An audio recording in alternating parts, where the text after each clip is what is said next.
إن الحمد لله نحمده ونستعينه ونستغفره ونعوذ بالله من شرور أنفسنا وسيئات أعمالنا من يهده الله فلا مضل له ومن يضلل فلا هادي له وأشهد أن لا إله إلا الله وحده لا شريك له وأشهد أن محمدًا عبده ورسوله فأعوذ بالله السميع العليم من الشيطان الرجيم بسم الله الرحمن الرحيم۔ حاضرین محترم، میرے بزرگوں اور بھائیوں، رب العالمین احکم الحاکمین کا یہ بڑا کرم اور احسان ہے، بخشش بھی ہے اور نوازش بھی، کہ اس نے ہمیں مسلمان بنایا، اسلام جیسی عظیم نعمت اور عظیم دولت سے سرفراز کیا، یہودی نصرانی خرافی صوفی نہ بنایا، ہمارا رشتہ اور تعلق ایسی امت اور قوم سے وابستہ نہیں کیا جو امت رب العالمین کے غیظ و غضب کا شکار ہو گئی۔ ہمیں اپنا دین اسلام دیا، پسندیدہ دین عطا کیا، زندگی بسر کرنے کے لیے اور زندگی کے تمام شعبے اور سیکشن میں ہماری مکمل رہبری اور رہنمائی کے لیے قرآن کریم کو نازل کیا، جس کی تشریح رسول گرامی صلی اللہ علیہ وسلم نے اپنے قول و عمل سے فرمائی۔ ایک شخص جب اپنے آپ کو مسلمان کہتا ہے، وہ گلے پھاڑ کر یہ دعویٰ کرتا ہے کہ میں اسلام کو فالو کرتا ہوں، میں مسلمان ہوں، تو اس شخص کے اوپر اس کے دین اسلام کی طرف سے کچھ ذمہ داریاں عائد ہوتی ہیں، اس شخص کو کچھ حدود کا اور کچھ قیود کا پابند بنایا جاتا ہے، کچھ اس کی ڈیوٹیز ہوتی ہیں، اسلام کے کچھ مطالبے اور تقاضے ہوتے ہیں جن کی تکمیل اس شخص پر واجب اور لازم ہوتی ہے۔ اسلام کے ان اہم ترین احکامات، اہم ترین تقاضے اور مطالبے جو بندے مسلم سے مطلوب ہیں، ان میں سب سے اہم یہ ہے کہ ایک مسلمان اس دنیا کو فانی اور عارضی زندگی تصور کرے، وہ یہ سمجھے کہ اس دنیا میں رب العالمین نے اس لیے ہمیں بھیجا ہے تاکہ ہم اس کی خالص عبادت کریں، عمل صالح کی موتیوں سے اپنے دامن مراد کو بھر لیں۔ اور یہی رسول اللہ صلی اللہ علیہ وسلم کی پہلی تعلیم، آپ کا پہلا میسج، آپ کا پہلا اسپیچ یہی تھا کہ دنیا والوں، اسی دنیا کو اپنی متاع گم گشتہ نہ سمجھ لینا، اسی دنیا پر ٹوٹ نہ جانا، بلکہ اس دنیا کے اندر ایسے اعمال کرنا، اس دنیا کے اندر تمہارا عقیدہ، تمہارا عمل، تمہارا اخلاق، تمہارے معاملات اس انداز کے ہوں، اس دنیا میں اللہ کے حقوق اور بندوں کے حقوق کو اس سلیقے سے ادا کرنا کہ مرنے کے بعد جب اللہ سے آمنا ہو، سامنا ہو تو رسوائی نہ ہو، شرمندگی نہ ہو، اللہ کو منہ دکھانے کے لائق نہ رہو۔ اللہ کے نبی صلی اللہ علیہ وسلم نے اپنے خاندان کے رشتہ داروں کو جمع کیا اور سب کا نام لے لے کر کہا کہ لوئی کے بیٹوں، کعب کے بیٹوں، مرہ کے بیٹوں، عبد مناف کے بیٹوں، ہاشم کے بیٹوں، عبد المطلب کے بیٹوں، انقذوا انفسکم من النار فواللہ لا اغنی عنکم من اللہ شیئا۔ یہ دنیا دارالعمل ہے، اس دنیا میں اس انداز سے زندگی بسر کیجئے، دامن بچا بچا کر اور پھونک پھونک کر قدم رکھیے کہ اللہ کی جہنم سے، اللہ کی یا جہنم کے آگ سے اپنے آپ کو بچا سکے۔ یاد رکھیے گا، یہ آپ کا رشتہ دار محمد آپ کے کچھ کام نہیں آئے گا۔ یہی بات رب العالمین نے اپنی پھوپھی صفیہ سے، اپنی بیٹی حضرت فاطمہ سے بالکل واضح اور کلیئر کٹ انداز میں کہا کہ انقذی نفسک من النار۔ اس دنیا میں اپنی عبادت، ریاضت، صدقہ، خیرات، توبہ، انابت کے ذریعے اللہ کو خوش کر کے اپنے آپ کو جہنم کی آگ سے بچا لے۔ پھوپھی جان، میری چہیتی بیٹی فاطمہ، لا اغنی عنک من اللہ شیئا، کوئی بینیفٹ ہم اللہ کے ہاں آخرت میں ہم کوئی فائدہ تجھے نہیں پہنچا سکتے۔ آج آپ دیکھتے ہوں گے کہ عرس کے موقع پر حضرت پیر کے جبے کی، نالین مبارک کی، عمامہ پگڑی مبارک کی اور نہ کن کن چیزوں کی رونمائی کی جاتی ہے، اسے دکھلایا جاتا ہے۔ اور جو مریدین معتقدین ہوتے ہیں وہ ان جبے مبارک کو، نالین مبارک اور منہ مبارک کو بڑی محبت و عقیدت کی نگاہ سے دیکھتے ہیں، زیارت کرتے ہیں، اور دیکھتے ہی نہیں بلکہ بڑی عقیدت کے ساتھ اس سے چومتے ہیں۔ ان کا عقیدہ یہ ہوتا ہے کہ یہ بزرگ کا یہ جبہ شریف ہمیں جہنم کی آگ سے بچا لے گا، اللہ کے قریب کر دے گا۔ اللہ کے نبی صلی اللہ علیہ وسلم کے کرتے مبارک میں عبداللہ بن ابی کو دفن کیا گیا۔ توجہ چاہیں گے، اللہ کے نبی صلی اللہ علیہ وسلم نے اس منافق کو قبر میں رکھنے کے بعد نکالا اور اپنا لعاب دہن اس کے ہونٹ میں ڈال دیا۔ اور سب سے بڑی بات، کہاں جا رہے ہیں آپ لوگ؟ اللہ کے نبی صلی اللہ علیہ وسلم نے عبداللہ بن ابی کے جنازے کی نماز پڑھا دی، لیکن پھر بھی اللہ تعالیٰ نے کیا فرمایا؟ ایک بار آپ ان کی دعائیں کے لیے دعائیں مغفرت کریں یا 70 بار کریں، ایک بار کریں، انیک بار کریں، لا یغفر اللہ لہم، اللہ ان کو بخشنے نہیں جا رہا ہے۔ رسول اللہ صلی اللہ علیہ وسلم کا پہلا اسپیچ یہی تھا کہ یہ دنیا دارالعمل ہے، اس دنیا میں آپ کا عقیدہ اتنا ٹائٹ ہونا چاہیے، مضبوط، آپ کا اخلاق اتنا شیریں اور پاکیزہ ہو، آپ کے معاملات اس قدر صاف ستھرے ہوں کہ مرنے کے بعد اللہ سے جب ملاقات ہو تو رسوائی نہیں ہو، شرمندگی نہیں ہو، کف افسوس نہ ملنا پڑے۔ یہ ہے ایک مسلمان کی پہلی ڈیوٹی اور اس کی پہلی ذمہ داری۔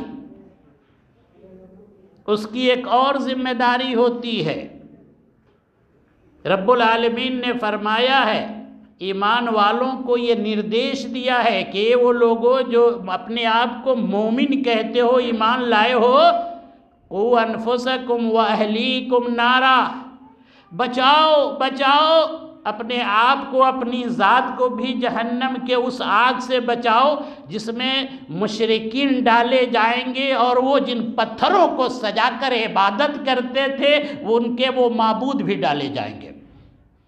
جہنم کی اس آگ سے بچاؤ جس کے اوپر ایسے فرشتے ڈپوٹ ہیں، مسلط کر دیے گئے ہیں، جو زبان کے بھی سخت ہے، دل کے بھی سخت ہے، وہ اپنی مرضی سے کچھ نہیں کریں گے، اللہ جو کہے گا وہی وہ کریں گے۔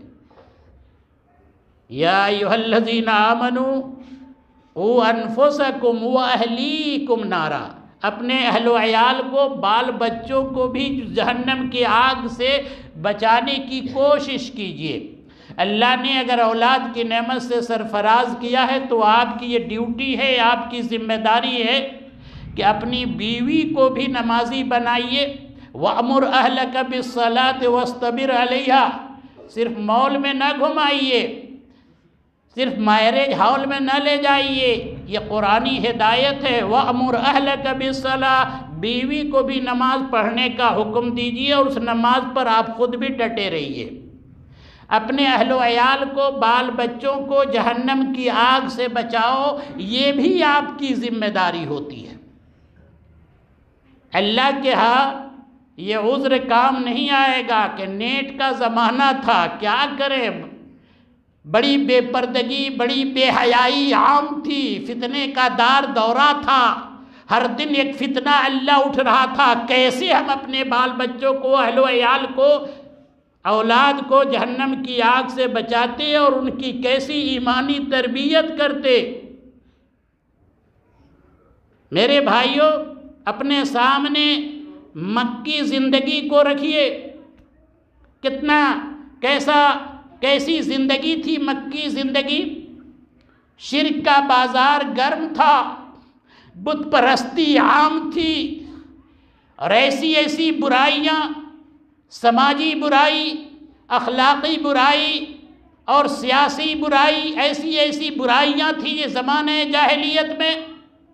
میرے بھائیوں، کہ ایک مورخ جب ان برائیوں کی تعبیر کے لیے قلم اٹھاتا ہے تو پھر اپنا قلم روک لیتا ہے، اس لیے کہ زمانے جاہلیت کی ان برائیوں کی تعبیر کے لیے، الفاظ کا پیرہن دینے کے لیے ان کا ذہن و دماغ تیار نہیں ہوتا۔ ایسے زمانے میں مکی زندگی میں بھی صحابہ کرام نے اپنے بال بچوں کی، اولاد کی کس انداز سے تربیت فرمائی۔ کسی صحابی کا کوئی بیٹا بچہ بگڑا، کچھ نہیں ہوگا، اندھیروں کو برا کہنے سے کچھ نہیں ہوگا، اندھیرے کو برا کہنے سے اپنے حصے کا دیا خود ہی جلانا ہوگا۔ آج بھی فرانس کے اندر، برطانیہ میں، مغربی ممالک میں جو مسلم سوسائٹی ہے، مسلم فیملی ہے، آپ جا کر دیکھیے، ان ممالک میں اباحیت، ان ممالک میں عریانیت، بے پردگی عام ہے۔ ان ممالک میں برائیاں اور فواحش کا ایک بہتا ہوا سیلاب آپ کو نظر آئے گا، لیکن ایسے پرآشوب ماحول میں جو مسلم گھرانے ہیں وہ کس انداز سے اپنی اور اپنے گھر والوں کی ایمانی تربیت کر رہے ہیں، ان کے ایمان کا تحفظ کر رہے ہیں، اللہ کی قسم ان کے بیٹے کے چہرے پر بڑی اچھی داڑھی نظر آئے گی۔ اس ننگے ماحول میں زندگی گزارنے کے باوجود لوگوں نے گواہی دی کہ ان کے گھر کی عورتیں انتہائی اسلامی حجاب میں اور اسلامی پردے میں نکلتی ہے اور زندگی بسر کرتی ہے۔ اللہ کو یہ عذر نہیں، یہ عذر صحیح نہیں ہوگا کہ اللہ ایسا زمانہ تھا، فتنے کا دور تھا، کیا کرتے، بڑے بڑے ایمان والوں کے بچے بے ایمان ہو رہے تھے، کیا کرتے، ہمارے یہ نوجوان فلمی ہیرو کی نقالی کر رہے تھے، ان کے فدائی بنے، ان کے فین تھے، ہمارے یہ نوجوان اسلامی تہذیب کو چھوڑ کر یہ ویسٹرن کی تہذیب، مغربی تہذیب کے دلدادہ اور شیدائی ہو گئے تھے۔ یہ شکوہ، یہ بہانہ نہیں چلے گا۔ ہم اللہ نے اولاد کی نعمت سے اگر سرفراز کیا ہے تو ہماری ڈیوٹی ہے، والدین کی یہ ذمہ داری ہوتی ہے کہ ان بچوں کی ایمانی تربیت کرو، اپنے گھر کو دینی گھر، ایک مثالی گھر، ایک آئیڈیل گھر بنانے کی کوشش کریں، جس میں آپ کے بچے ایمان کے منازل، ایمان کے مدارج، ایمان کی سیڑھیاں طے کریں اور ایک مومن کی حیثیت سے زمانے کے پردے پر ظاہر ہوں۔ گزشتہ جمعہ میں نے کچھ ماؤں کے ٹپس بتائے تھے کہ ماؤں نے اپنے بچوں کی تربیت کس انداز سے کی۔ جب اللہ ان کے پیٹ میں بچہ دیتا تھا تو ان کے جذبات کیا ہوتے تھے، ان کی امنگیں کیسی ہوتی تھیں، وہ اللہ سے کیا دعا کرتے تھے؟ آج میں بتاؤں گا کہ ایک باپ کا کردار بچے کی صالح تربیت میں کیسا ہوتا ہے۔ ابو الانبیاء ہیں حضرت ابراہیم علیہ السلام، صرف ان کی زندگی کو ذرا سامنے رکھیے اور تربیت کا، بچے کی ایمانی تربیت کا، گھر کو ایک مثالی گھر بنانے کا انداز ان سے معلوم کیجیے۔ نام تو بہت لیتے ہیں ہم، ابراہیم ابراہیم، اور ابراہیم علیہ السلام کی سنت کی ادائیگی بھی ہم بڑے فخر کے ساتھ کرتے ہیں۔ میرا بکرا محلے میں کیا شہر کے تمام بکروں سے زیادہ ہیوی موٹا ہے۔ کبھی آپ نے غور کیا کہ ابراہیم علیہ السلام نے بچوں کی تربیت کے تعلق سے ہمیں کیا نردیش دیے، کیا پیغام دیا؟ حضرت ابراہیم علیہ السلام بڑھاپے میں اللہ سے اولاد مانگتے ہیں۔ یہ بہت بڑا پیغام ہے، گائیڈ لائن ہے ان لوگوں کے لیے کہ جن کو جو اس نعمت سے محروم ہیں، وہ اللہ کی رحمت سے انہیں محروم نہیں ہونا چاہیے۔ وہ کچھوشا شریف کے تالاب میں ان کو ڈبکی لگانے کی اور مزار شریف کا چکر لگانے کی ضرورت نہیں ہے، تعویذ گنڈا لٹکانے کی ضرورت نہیں ہے۔ آپ کے باپ ابراہیم علیہ السلام بڑھاپے کے عالم میں بھی وہ اللہ سے اولاد کی دعا کرتے ہیں۔ اولاد اللہ سے مانگیے، وہ دے گا نا۔ یَهَبُ لِمَن یَشَاءُ إِنَاثًا وَیَهَبُ لِمَن یَشَاءُ الذُّکُورَ، وہ اللہ جس کو چاہتا ہے بیٹی دیتا ہے اور جس کو چاہتا ہے بیٹا دیتا ہے۔ آپ کو صرف بیٹا چاہیے، اجمیر کا بابا صرف بیٹا دیتے ہیں، نہیں۔ یَهَبُ لِمَن یَشَاءُ إِنَاثًا، وہ اللہ جسے چاہتا ہے، پہلے اللہ نے کیا کہا؟ بیٹی دیتا ہے۔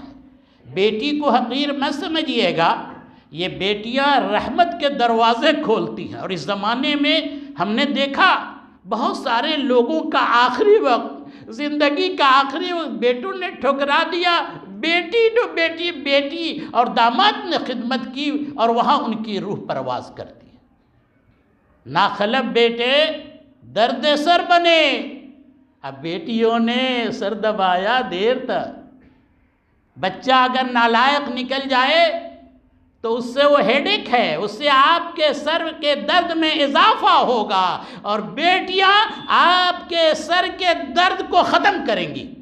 اللہ نے کہا جسے چاہتا ہے اللہ بیٹی دیتا ہے، پہلے آپ کی پہلی ترجیح ہوتی ہے بیٹا۔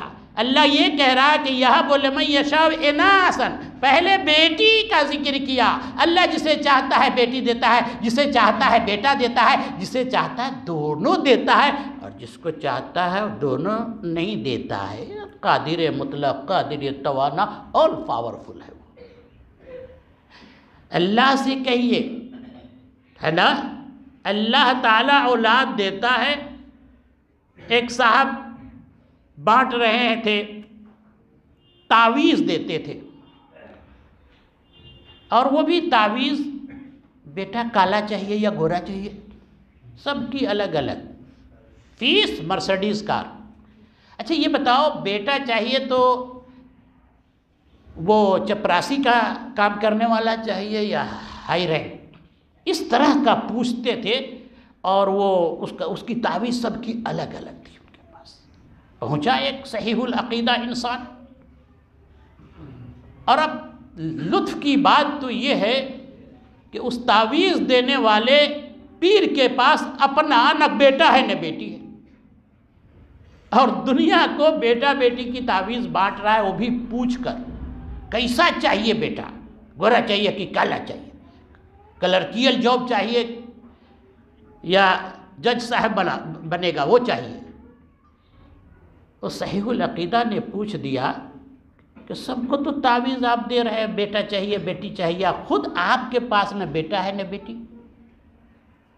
پہلے تو وہ ناراض ہوئے، بزرگوں سے منہ نہیں لگانا چاہیے، گستاخی ہے یہ، انسلٹی ہے بزرگوں کی، اس طرح کے سوال نہیں کرنا چاہیے۔ کہا کہ ٹھیک ہے، سوال نہیں کریں گے آئندہ سے، ابھی جو ایک سوال میں نے کر دیا اس کا تو جواب دے دیجئے۔ کیا جواب دیا اس گمراہ شخص نے، اس ٹھگ نے، امت کے مال کو کھانے والے اس جاہل پیر نے کیا جواب دیا میرے بھائیوں؟ سر پیٹ لوگے۔ کہا کہ سنو، پوری دنیا کو جو بیٹا بیٹی دیتا ہے وہ کون ہے؟ اولاد دینے والا۔ اس پوری کائنات کو جو اولاد دینے والی ذات کون سی ذات ہے؟ کہا اللہ ہے۔ تو اللہ کو بیٹا یا بیٹی ہے؟ دیکھیے یہ جواب ہے۔ ابراہیم علیہ السلام نے بڑھاپے میں اللہ سے اولاد کا سوال کیا۔ اس لیے میرے بھائیوں، حضرت ابراہیم علیہ السلام کا ٹپس یہ ہے کہ اگر نہیں ہو بال بچہ بیٹا تو گھبرانے کی ضرورت نہیں ہے، مایوس ہونے کی ضرورت نہیں ہے، اللہ سے لو لگائیے۔ ابراہیم علیہ السلام نے صرف اولاد کی دعا نہیں مانگی، بلکہ کیا کہا؟ رب ہب لی من الصالحین، نیک اولاد دینا۔ حضرت یعقوب نے ذریتاً طیبتاً کہا، پاکیزہ اولاد ہو، عقیدہ بھی اس کا پاک ستھرا ہو، پاکیزہ ہو، عمل کردار اخلاق سب پاکیزہ ہو۔ ابراہیم علیہ السلام نے صرف اولاد کی دعا نہیں مانگی، بلکہ نیک اولاد اللہ دے۔ نیک اولاد والدین کی آنکھوں کی ٹھنڈک بنیں گے۔ اور میں بتاؤں، آپ کی بیوی ہو یا آپ کے بچے ہوں، آپ کے لیے آنکھوں کی ٹھنڈک کب بنیں گے؟ جب ایڈانی ہو جائیں گے، امبانی بن جائیں گے تو آنکھوں کی ٹھنڈک نہیں ملے گی۔ ایک نیک والدین کی آنکھوں کی ٹھنڈک اس وقت ملتی ہے جب اس کی بیوی ہو یا اس کے بچے ہوں وہ امام ہی نہیں، وہ متقی ہی نہیں، بلکہ متقیوں کا امام بن جائے۔ والذین یقولون ربنا هب لنا من ازواجنا وذریاتنا قرۃ اعین، یہ رحمان کے بندوں کی ایک دعا ہے۔ وہ یہ پرارتھنا کرتا ہے اللہ سے، وہ مانگتا ہے اللہ ہماری بیویوں کو، اللہ ہمارے بچے بچی سب کو آنکھوں کی ٹھنڈک بنا دے۔ دیکھے نگاہ پڑے تو بی پی ہائی نہ ہو، دماغ گرم نہ ہو۔ ظاہر ہے ایک بدچلن لڑکا بدچلن نکل جائے، کرمنل نکل جائے، گجیڑی بھگیڑی نکل جائے، اس کے باپ کو کتنی قلبی اذیت اور تکلیف پہنچتی ہے، اس کے دل کو ٹھنڈک کبھی ملے گی؟ اللہ نے فرمایا آنکھوں کی ٹھنڈک بنا دے۔ اللہ انہیں متقیوں کا اور ہمیں متقیوں کا امام بنا۔ مفسرین لکھتے ہیں کہ اولاد ہو یا بیوی ہو، آپ کے لیے آپ کی آنکھوں کی ٹھنڈک اس وقت ہوگی جب وہ متقی ہی نہیں بلکہ متقیوں کا امام ہو جائے، تب انہیں دیکھ کر آپ کی آنکھوں کو ٹھنڈک ملے گی۔ نیک بچے ہوتے ہیں وہ اولاد کے خیر کے کاموں میں، دعوت کے کاموں میں معاون ہوتے ہیں۔